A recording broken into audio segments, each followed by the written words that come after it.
성령이 계시네. 할렐루야 함께 하시네. 좁은 길을 걸으며 밤낮 기뻐하는 것 주의 영이 함께함이라.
제2장.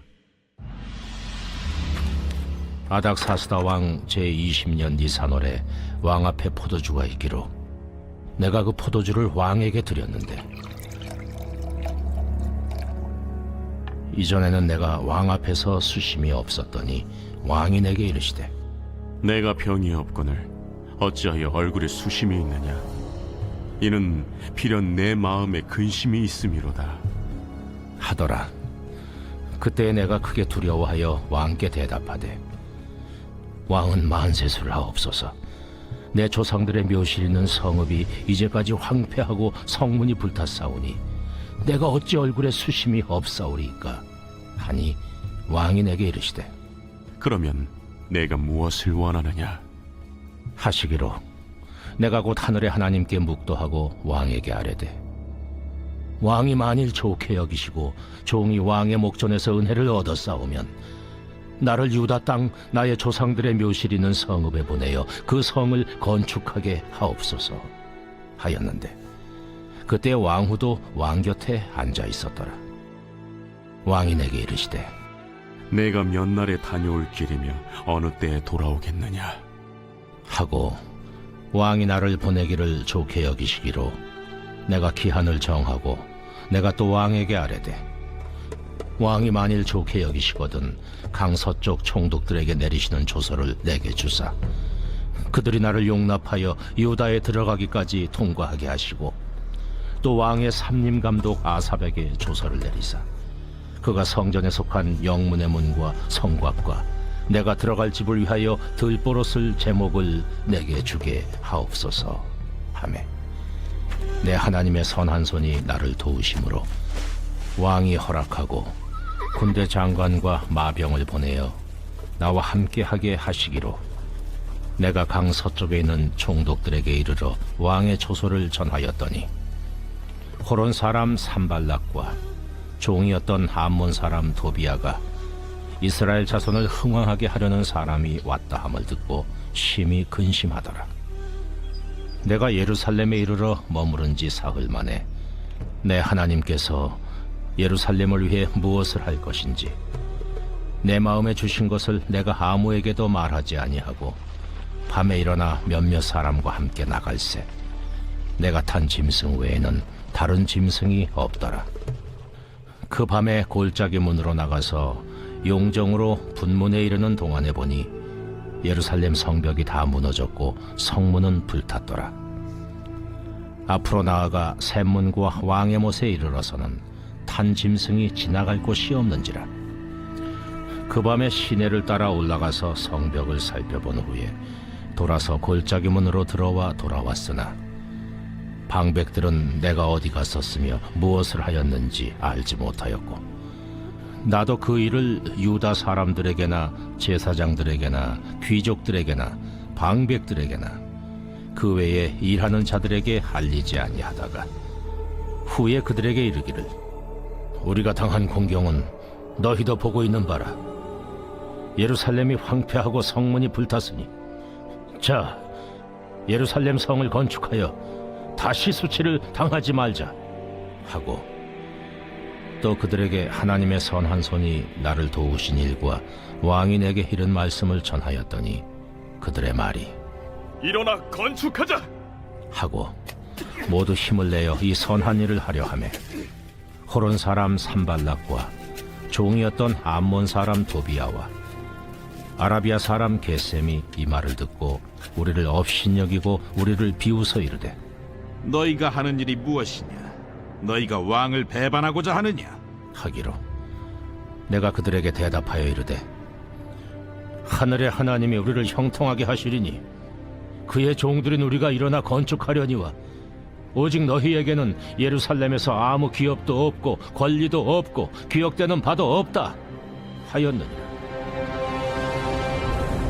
예, 사랑하는 성도 여러분, 설 명절 잘 보내고 계십니까? 온 가족이 함께 모여서 정을 나누는 복된 시간에 이렇게 아침에 기도하러 나온 우리 성도님들의 삶에 하나님의 축복과 위로가 가득하시기를 소망합니다. 영국의 역사학자 아놀드 토인비가 이런 얘기를 했습니다. 고난에 직면한 그런 인간의 반응을 네 가지 부류로 그렇게 이야기를 했는데요. 고난에 직면한 인간이 보이는 그런 네 가지 반응, 첫 번째는 뭐냐 하면 과거로 도피하는 그런 부류가 있다고 합니다. 그리고 두 번째 부류는 미래에 대한 그런 막연한 또 허황된 공상에 빠지는 부류가 있다고 합니다. 그리고 세 번째 부류는 무기력하게 그저 누군가 도와주겠지라고 하는 그런 부류가 있다고 하고요. 마지막으로 네 번째는요, 그 위기를 정면으로 맞서서 그 위기를 유용한 기회로 바꾸는 그런 부류가 있다고 합니다. 불행한 환경이 사람을 파멸시키는 것이 아니라 그 환경에 대처하는 그 태도가 결국 행복과 불행을 결정한다는 것은 우리가 많이 들어왔고 여기에 대한 이견은 없을 거라고 봅니다. 오늘 본문의 느헤미야가 바로 이 네 번째 반응의 주인공인데요. 기도로 위기를 기회로 바꾼 그 역사의 주인공, 오늘 느헤미야의 이야기를 통해서 함께 은혜를 나누려고 합니다. 느헤미야는 예루살렘의 성벽에 그 회파 무너졌다는 소식을 들었습니다. 1장에 시작하면서 기슬월, 지금으로 얘기하면 12월 정도가 되겠죠. 그리고 오늘 2장의 본문에 나와 있는 니산월, 4월까지 무려 4개월 동안이나 하나님 앞에 엎드려서 기도했다는 것을 우리가 알 수 있습니다. 그는 왕의 곁에서 수많은 정치적 음모와 또 긴급한 사안들을 처리해야 했지만 조국을 향한 또 그의 나라를 향한 기도를 단 한순간도 중단하지 않았던 것이죠. 왜 그렇게 기도하면서 기다렸을까? 자기 힘으로는 이 불가항력적인 상황을 극복할 수 없다는 사실을 알았기 때문입니다. 기도는 그렇습니다. 나의 무능함을 인정하고 하나님의 전능하심을 내 삶으로 끌어당기는 천국의 열쇠와도 같습니다. 느헤미야는 눈앞의 문제보다 더 크신 하나님을 믿었기에 응답이 지연되는 그 4개월이라는 그 기간을 인내로서 채울 수 있었던 것입니다. 여러분, 우리가 살아가며 또 기도할 때 기도가 응답이 참으로 안 되고 또 응답이 더디다라고 그렇게 느낄 때가 있을 겁니다. 그러나 하나님은 그 응답의 시간, 그 기다림의 시간을 통해서 우리의 인격을 빚어가시고 또 하나님의 때를 준비하고 계심을 또 우리에게 알려주심을 여러분 믿으시기 바랍니다. 왕이 느헤미야의 수심 어린 얼굴을 보았습니다. 그리고 이렇게 물었습니다. 내가 무엇을 원하느냐? 자, 그렇게 물어왔을 때 느헤미야는요, 그 찰나의 순간에 하나님께 묵도를 하게 됩니다. 4절을 같이 읽어보겠습니다. 왕이 내게 이르시되 그러면 내가 무엇을 원하느냐 하시기로 내가 곧 하늘의 하나님께 묵도하고. 자, 그리고 나서 준비된 계획을 이렇게 쏟아내는 모습을 볼 수 있습니다. 그는 예루살렘 성 재건의 소요 기간을 정확하게 대답했을 뿐만 아니라 안전한 통과를 위한 조서와 성전문을 위한 제목 조달까지 모든 계획을 조목조목 요청했습니다. 그 내용이 6절에서 8절까지인데요. 쉬운 성경으로 한번 읽어드리겠습니다. 그때의 왕비도 왕의 곁에 앉아 있었습니다. 왕이 나에게 물었습니다. 그대가 여행하는데 시간이 얼마나 걸리겠소? 언제쯤 돌아올 수 있겠소? 왕은 나를 기꺼이 보내주려 했습니다. 그래서 나는 시간이 얼마나 걸릴지 말씀드렸습니다. 내가 또 왕에게 말했습니다. 괜찮으시다면 유프라테스강 서쪽 지방의 총독들에게 보내는 편지를 써주십시오. 그래서 제가 유다까지 가는 길을 그들이 허락하게 해 주십시오. 그리고 왕의 숲을 관리하는 아삽에게도 편지를 써주십시오. 아삽을 시켜 저에게 목재를 주게 하십시오. 성전 곁에 있는 성전 문짝을 만드는데 목재가 필요하고 성벽과 제가 살 집을 만드는 데도 나무가 필요합니다. 하나님께서 나에게 은혜를 베풀어 주셔서 왕이 내 말을 듣고 편지를 써 주었습니다. 그의 요청과 기도가 얼마나 치밀한가를 보여줄 수 있는 대목입니다. 그렇습니다. 기도는요, 치밀한 계획을 생략하는 구실이 아닙니다. 진정한 믿음의 사람은 기도하면서도 동시에 하나님이 문을 여실 날을 대비해서 실력을 갖추고 계획을 짜는 사람, 그 사람이 바로 믿음의 사람이고 또 기도의 사람일 것입니다. 비가 오기를 기도하면서 우산을 준비했던 그 아이의 이야기를 들어보신 적이 있을 겁니다. 그 아이의 순수한 믿음이 오늘 느헤미야에게 있었음을 우리가 보게 됩니다. 준비된 사람만이 하나님이 주신 기회를 포착하여 사명으로 연결할 수 있음을 기억하시기를 바랍니다. 자, 그렇게 예루살렘에 도착한 느헤미야는 밤중에 몰래 무너진 성벽 곳곳을 살펴봅니다. 13절에서 15절의 말씀을 제가 읽어드리겠습니다. 그 밤에 골짜기 문으로 나가서 용종으로 본문에 이르는 동안에 보니 예루살렘 성벽이 다 무너졌고 성문은 불탔더라. 앞으로 나아가 샘문과 왕의 못에 이르러서는 탄 짐승이 지나갈 곳이 없는지라. 그 밤에 시내를 따라 올라가서 성벽을 살펴본 후에 돌아서 골짜기 문으로 돌아왔으나. 자, 이 13절에 보면 나가서 용종 본문에 이르는 동안에, 그러니까 이 다른 번역에 보면은 거름문이라고 되어 있고요. 실제적으로는 쓰레기 하치장이라고 볼 수 있습니다. 그 쓰레기 하치장인 본문에서부터 마지막 14절 왕의 못, 그러니까 왕의 연못에 이르기까지 백성들의 처참한 삶의 현장을 직접 눈으로 확인하면서 눈물로 말씀을 준비했습니다. 그렇게 이제 준비를 마친 그가 선포하는데요. 그것이 17절에 나와 있습니다. 후에 그들에게 이르기를 우리가 당한 곤경은 너희도 보고 있는 바라. 예루살렘이 황폐하고 성문이 불탔으니 자 예루살렘 성을 건축하여 다시 수치를 당하지 말자 하고. 여러분 읽은 이 17절의 말씀은 단순한 독려의 내용이 아닙니다. 지난 150년 동안 방치되었던 죄악의 나태함을 회개하고 하나님의 언약 백성으로서 돌아오라고 하는 그런 복음의 선포였습니다. 느헤미야의 삶의 현장에서 길어 올린 말씀이 그렇게 선포되자 절망하던 백성들은 일어나 건축하자라고 하며 다시 일어서기 시작했습니다. 말씀이 임할 때 비로소 공동체에 죽었던 심장이 다시 뛰기 시작한 것입니다. 선한 일을 그렇게 시작하자마자 또 어떤 일이 일어났습니까? 19절에 보면 산발락과 도비와 같은 대적들이 다시 그들에게 다가옵니다. 19절에 이렇게 되어 있습니다. 호론 사람 산발락과 종이었던 암몬 사람 도비아와 아라비아 사람 게셈이 이 말을 듣고 우리를 업신여기고 우리를 비웃어 이르되 너희가 하는 일이 무엇이냐? 너희가 왕을 배반하고자 하느냐 하기로. 여기에는 비웃음과 동시에 반역죄, 그러니까 네가 왕을 배반하여 나라를 건국하려고 하느냐라고 하는 반역죄를 엮으려고 하는 그런 교묘한 그런 계략이 숨어 있습니다.